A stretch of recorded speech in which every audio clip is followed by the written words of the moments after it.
ฮือฮากันทั้งโซเชียลกำลังจะเปิดตัวพระเอกคนใหม่ประจำวงใหม่คือวงอลังการโชว์หลายคนคิดว่าเป็นน้องคอปเตอร์มันเป็นไปได้แนวใดกราบทักทายสบายดี FC ทุกท่าน FC ทุกคนเนาะมาพบมาพ่อกับค่อยเจเบาลาวคลิปนี้มีเรื่องราวข้อมูลข่าวสารเกี่ยวข้องกับวงน้องใหม่สดๆฮ้อนๆกำลังกะเกี่ยมทีมงานและเตรียมตัวที่จะเปิดในฤดูกาลที่จะมาถึงนี้ปัจจุบันนี้กำลังกะเกี่ยมเวทีกำลังกะเกี่ยมทีมงานกำลังประกาศฮับเอาบรรดาสมาชิกภายในวงบ่ว่าจะเป็นหมอรอกหมอลำนักฮอกนักห้องคอนวอยรวมไปถึงนักดนตรีท่านผู้ชมต่างก็พากันมาออดิชั่นลังไหลกันเข้าติดต่อมาหาทั้งนกพงศกรและย่านุท่านผู้ชมเนาะทักทายสบายดีกันในช่วงสายอากาศก็ค่อนข้างวันดีมื้อนี้ก็ปกติแล้ว7 โมงต้องแดดออกแต่ว่ามื้อนี้มา8 โมง9 โมงแดดจึงออกบัดมื้อที่เจเบาลาวมีความต้องการอยากใส่แสงแดดสัมผัสว่าแดดมาซ่าเมื่อที่บ่อยากให้มันมีแสงแดดมันสัมผัสว่ามีแสงแดดแต่เช้าแต่แซวแท้เนาะท่านผู้ชมเนาะทักทายสบายดีกันช่วงสายมันก็เป็นเรื่องฮ้อนแฮงปัจจุบันนี้ FC แฟนคลับของวงการหมอลำกระทบเถียงกันแบ่งเป็น2 พรรค 2 พวกอยู่บ่อยู่วงอลังการโชว์เนาะเพจลักของวงอลังการโชว์ออกมาเคลื่อนไหวบอกว่าขอฝากพระเอกประจำทีมงานหมอลำอลังการโชว์ฤดูกาลที่1โปรดติดตามเปิดตัวเร็วๆนี่ครับบนเวทีหมอลำเสียงวิหกโอ้โหแล้วก็ทั้งนกพงศกรพอน้องอายก็มาแชร์โพสต์นี่แล้วก็มาเขียนแคปชั่นว่ารุ่นแท้มาสั้นทานผู้ชมเนี่ยมันเกิดอีหยังขึ้นแล้วรูปที่เขาเอามาใส่ทานผู้ชมคันท่ากรณีว่าเบิงรูปนี่พวกเขากะส่วนใหญ่แล้วก็จะมองว่าเป็นคอปเตอร์หั่นแหละรูปหางลักษณะการใส่หมวกและปักปิ่นดอกไม้แบบนี้เคยเห็นคือว่าน้องคอปเตอร์ก็เคยมีหมวกเคยมีปิ่นปักผมเป็นดอกไม้ลักษณะแบบนี้หลังจากที่โพสต์ออกไปแบบนี้คนก็เข้ามาคอมเมนต์ถล่มทลายมีคำคิดคำเห็นต่างๆนานาท่านผู้ชมบางคนก็ว่าเป็นผู้นี้นี่ผมเองครับว่าซั่นเด้เป็นผู้ใดเนาะทีมงานวงของ ทีมงานของวงบ่เนาะท่านผู้ชมเอาไปโพสต์วัดว่าซั่นท่านผู้ชมเอาอ้ายบ่ว่าซั่นรอค่ะรอลุ้นรออยู่จ้าไผเนาะมารุ่นคักแท้คิดว่าใช่คนที่คิดไว้แน่ๆรุ่นว่าซั่นรอค่ะรอรุ่นว่าซั่นกะยังบอกว่าบ่ต้องรุ่นสรุปแล้วคือเอกวิระชักว่าซั่นอยากเห็นแล้วว่าซั่นเด้รอรุ่นเปิดตัวคืนนี้เปล่าเนาะรุ่นว่าซั่นเด้รุ่นคักครับอยากเห็นเด้ค้นหาเบิดมือปินดาวเดือนนี้ว่าซั่นเด้ปินดาวเดือนนี้ให้รุ่นแนวเอกวีไม่ยังให้รุ่นแนวเอกวียาเฝ้าเปิดตัวร้ายว่าซั่นรอค่ะท่านผู้ชม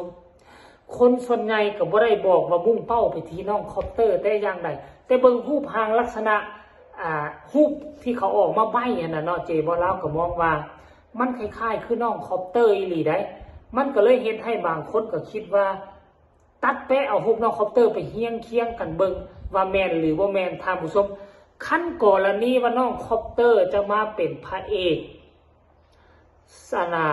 วงอลังการโชว์เจบ่ลาวก็คิดว่าเขาคงจะบ่เอาน้องมาตั้งแต่ดำเนิน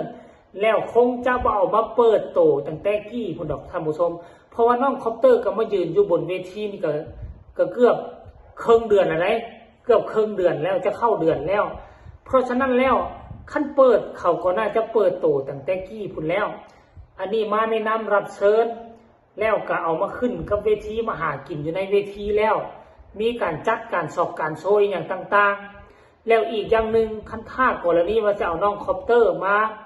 ยืนเป็นพระเอกวงเลขแหกหมานหากระเปิดปีเดียวสำหรับเจบอลาวคิดว่าความสามารถยังบ่เพียงพอเถื่อแม่นอยู่ว่าคอปเตอร์มีเป็นคนที่มีกระแสมีความโด่งความดังอยู่ในโตแต่อย่าลืมว่าการห้องล้ำการทำเพลงน้องยังบ่ได้100%ยังอายุน้อยเนาะการเทคแคร์กันอย่างต่างๆการว่าเป็นพระเอกประจำวงนี่มันต้องได้นำพาวงทั้งหมดคือลูกวงต่างๆห้องจากผู้จัดการแล้วก็ต้องได้ฟังพระเอกวงนี่ต้องได้แก่ได้ลากได้ดึงบ่แม่นว่าจะห้องล้ำทำเพลงเป็นมีกระแสแล้วสามารถเป็นพระเอกไปได้มันบ่แม่นแนวนั้นพระเอกนี่ต้องสามารถดึงลูกทีมทั้งหมดนำก้นตนเองถ้าเป็นแม่ก็จะเป็นแม่เป็ดลูกเป็ดก็ต้องนำหลังพระเอกเพราะฉะนั้นแล้วตามที่เบิ่งแล้วภาวะวุฒิของน้องคอปเตอร์อาจจะบ่เหมาะสมพอปานใดตอนนี้นะแต่อนาคตบ่แน่คนเฮามันใหญ่ขึ้นมามันมีการพัฒนาตนเองมันมีการฝึกฝนล่อหลอมเนาะจากน้อยไปหาใหญ่แต่ปัจจุบันนี้ตามที่เบิ่งแล้วน้องคอปเตอร์ยังเคิงๆกลางๆคันสิว่าขี้ร้ายโพดมันก็บ่แม่นเป็นคนที่มีชื่อมีเสียงเนาะเป็นคนที่มีฐาน FC แฟนคลับหลายคันสิว่าสิยกระดับไปเป็นพระเอกประจำวง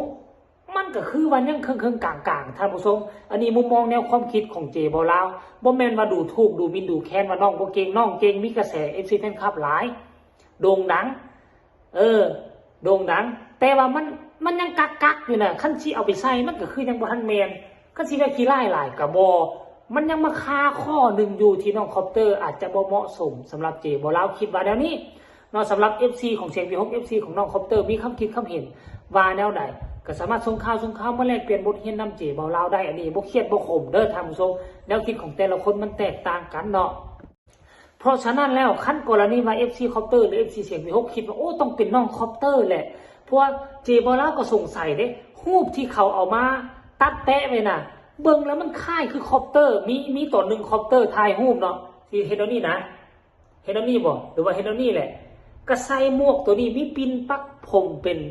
ดอกไม้